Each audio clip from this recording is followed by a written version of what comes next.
Richard de Peugeot Berbillier à Cavaillon. Je suis ravi de vous revoir pour vous présenter cette nouvelle Peugeot 408 qui est derrière moi, enfin derrière nous, parce que nous ne sommes pas trop de deux pour vous la présenter. Et donc j'ai en compagnie Jérémy, dit Petit Fifi. Ça lui va bien d'ailleurs, on le voit. Et Jérémy vous présentera l'intérieur et mon collègue Riri vous présentera l'extérieur. Voilà, donc à tout de suite. Voilà, comme convenu, c'est moi qui ai le plaisir de vous présenter l'extérieur de la nouvelle Peugeot 408. Alors on va essayer de poser le décor déjà. Cette nouvelle Peugeot 408 est basée sur la plateforme NP2 version 2, c'est-à-dire c'est la version multi-énergie. Donc il va pouvoir proposer au niveau motorisation sur cette nouvelle 408 un moteur thermique essence 130 chevaux, un moteur hybride de 125, 180 et plus tard une full électrique. Alors on va essayer de comprendre où se positionne en fait cette nouvelle Peugeot 408 pour le constructeur, sachant que c'est un tout nouveau modèle, innovant, un tout nouveau concept que propose Peugeot pour cette nouvelle 408. Pourquoi? Parce que ce sera un mélange des genres en fait, entre un coupé, une berline et un SUV. La base de cette voiture, c'est le segment C, c'est-à-dire le segment 308, 3008, donc SUV. Et elle va se projeter sur le segment D, c'est-à-dire qu'elle va aller un petit peu concurrencer le premium et le segment de la 508. Elle aura un mélange de tout, de 508 et du 3008, plus un mélange de coupé, ce que ne proposait pas le constructeur jusqu'à présent. Donc, si on mélange le 3, le 5, au milieu, on a le 4.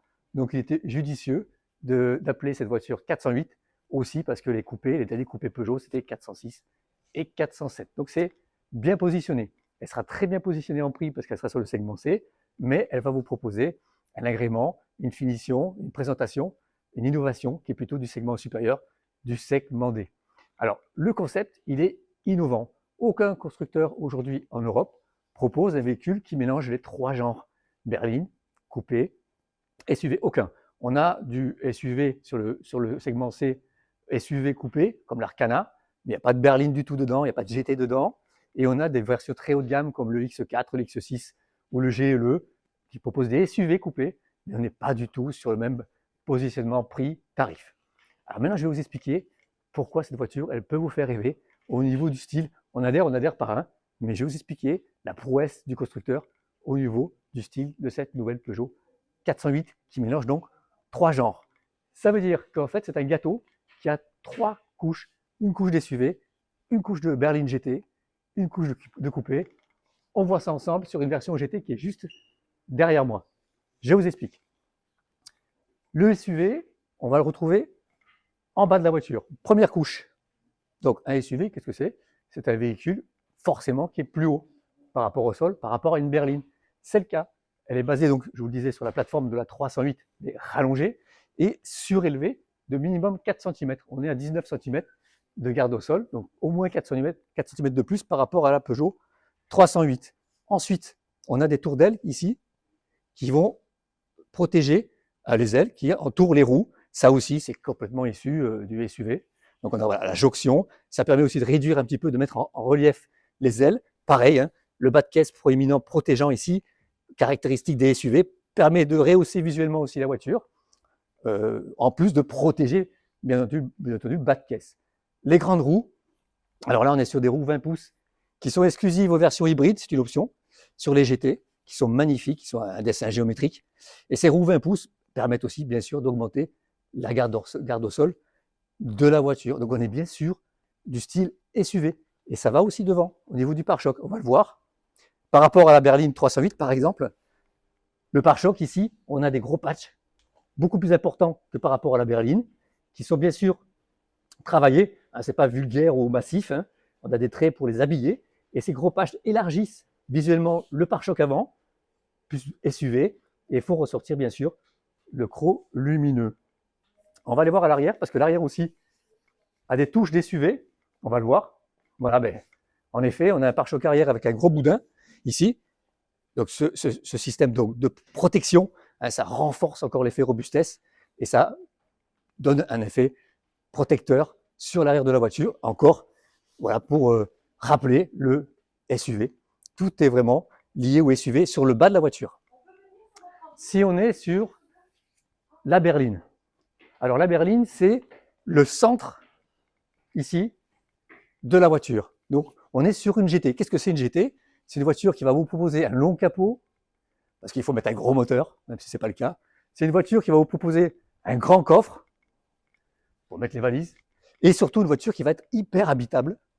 Donc ça a été rendu possible, l'habitabilité, par l'augmentation de l'empattement. On est sur 2,79 m d'empattement, pratiquement le plus grand empattement que propose le constructeur. Et grâce à ça, l'allongement de l'empattement, ça écarte les roues et ça propose au niveau des places arrière 18,8 cm de longueur d'espace au genou. Aucune Peugeot aujourd'hui commercialisée propose 18,8 cm d'espace au genou. C'est 5 cm de plus qu'une 308 SW, 6 de plus qu'une 5008, 2 de plus qu'à 3008. C'est impressionnant. Ensuite, le fait d'avoir rallongé ici le porte-à-faux a permis d'avoir un coffre immense. On a un coffre qui fait 536 litres. C'est 16 litres de plus qu'un 3008. C'est 30% de volume de coffre de plus qu'une 308.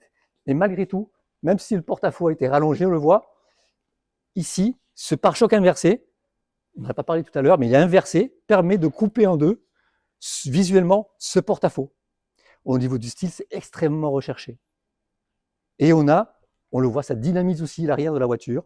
On a un arrière en forme de flèche. C'est somptueux.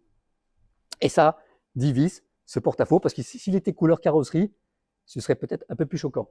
Là, ça divise carrément la tôle en deux. Donc, grand coffre, beaucoup de place à l'arrière, et à l'avant, pareil, pour avoir une sensation de puissance moteur, le capot est rallongé visuellement, parce que ici, on a le logo qui a été reculé.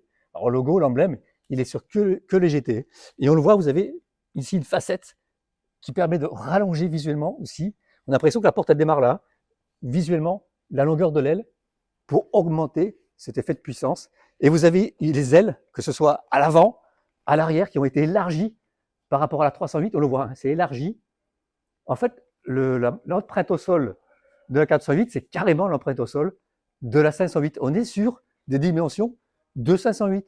Donc, ce que je vous disais, on est sur le segment supérieur, le segment D. On voit, elle élargie à l'avant, on va voir derrière, elle élargie à l'arrière. C'est impressionnant, qui remonte plus haut ici.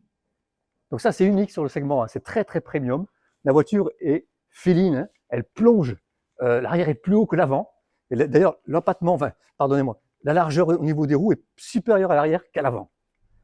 Une vitre ici en forme de triangle qui dynamise encore le profil de la voiture. C'est somptueux. Après, il y a plein de petits détails stylistiques. On va le voir ensemble. Voilà, au niveau du bas de caisse, juste au-dessus du bas de caisse, c'est cisaillé. Ça, c'est fait pour réduire la longueur visuelle de la voiture. Alors, c'est rigolo parce que le bas de caisse, il va allonger visuellement la voiture. Ça, c'est fait pour cisailler, pour réduire la longueur de la voiture. Les facettes aussi, pareil, elles sont pour réduire la longueur du centre de la voiture. Voilà, enfin, un mélange de tout pour qu'elle soit harmonieuse, fluide, élégante. C'est extrêmement bien fait, pardon. Et ici, on voit aussi, par rapport à la berline, que les feux et les phares sont encastrés, ici dans l'aile, carrément encastrés, ce que n'a pas la 308 berline. Si on regarde aussi le capot, on est sur un capot carrossier, comme la berline, en 308. Donc ça, c'est plus compliqué à faire, ça coûte plus cher à le réaliser, mais par contre, c'est magnifique, parce que ce sont les ailes qui vont chercher le capot, et pas l'inverse. Et ça permet ici d'avoir une ligne très fluide, parce qu'il n'y a pas de ligne au niveau du capot qui pourrait apparaître au niveau de l'aile. C'est super, vraiment magnifique. Donc ça, c'est pour la berline. On a vu le SUV en bas. Il y a 3 couches, comme un gâteau, je vous le disais. SUV en bas, berline au milieu, et bien sûr, coupé en haut. Donc ça, c'est l'exploit des ingénieurs et des stylistiques, voilà, de l'ingénierie du constructeur, parce que on arrive à avoir un coupé fastback, un vrai fastback, 4 portes. Un coupé, normalement, par défaut, c'est 2 portes. Et là, on arrive à avoir un coupé fastback 4 portes, habitable. Alors, un vrai fastback, c'est une ligne de toit qui chute jusqu'à l'arrière de la voiture. On avait déjà un fastback dans la gamme sur 508, mais c'est un semi-fastback parce que ça s'arrêtait à ce niveau. Là, on est sur un vrai fastback qui va jusqu'au bout. Alors, comment sont-ils parvenus à proposer un fastback en gardant toute l'habitabilité au niveau des places arrière? C'est pas compliqué. Ils y sont arrivés, enfin c'est pas compliqué. Ils y sont arrivés parce qu'ils sont arrivés à reculer les charnières pour démarrer la chute de pavillon à ce niveau, et non pas comme un coupé classique, fastback, où ça démarre bien entendu à ce niveau. Ils ont reculé, ce qui permet de garder la garde au toit, ici, c'est très généreuse, et ils ont caché ces charnières par des petites oreilles de chat, ici, qui sont donc très esthétiques, et surtout qui cachent donc ces fameuses charnières et qui vont guider aussi l'air jusqu'au béquet pour avoir le moins de traînées aérodynamiques. Il faut savoir que cette voiture a le même CX que la 308. Elle est extrêmement efficiente. Vous avez un arrière vif qui va couper la traînée aérodynamique et vous avez un avant bombé qui va permettre de s'insérer dans l'air.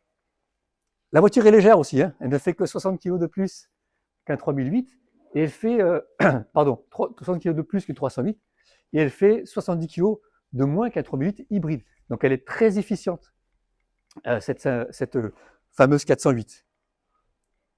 Alors, au niveau design, c'est vraiment magnifique. Au niveau motorisation, je vous l'ai dit tout à l'heure, on est sur des versions essence 130 chevaux hybrides de 125 ou 180. Et sur les versions GT, alors, comme c'est une voiture unique, elle a des spécificités dans la marque que d'autres modèles n'ont pas, comme la calandre, voilà. Cette calandre pleine, couleur carrosserie, qui fait ressortir le logo. En fait, ils veulent à terme, je pense, nous envoyer un message, en fait, le constructeur, qu'il n'y aura plus de calandre. Hein, de loin, on ne verra en fait que l'emblème. Voilà, ça c'est spécifique aux versions GT, où la couleur carrosserie revient sur la calandre. Numérotation unique, calandre unique, peinture unique. On est sur du bleu obsession, c'est une toute nouvelle couleur, avec le bleu titane, gris titane, qui est un gris foncé.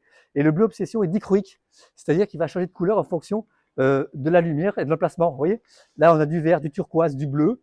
On peut même avoir du rouge quand il fait très très très sombre. C'est difficile à voir, mais il paraît qu'il y a un petit peu de rouge, qu'il y a très peu de lumière. La voiture est fabriquée à Mulhouse.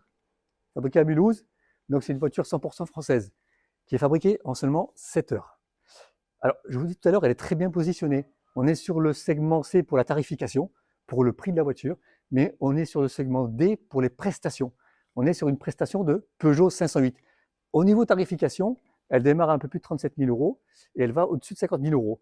Mais si on compare cette voiture au 3008 par exemple, elle est 3 000 € moins chère qu'un 3008 et à équipement équivalent, on va jusqu'à 4 500 € d'avantage client par rapport à un 3008. Donc elle est extrêmement bien positionnée.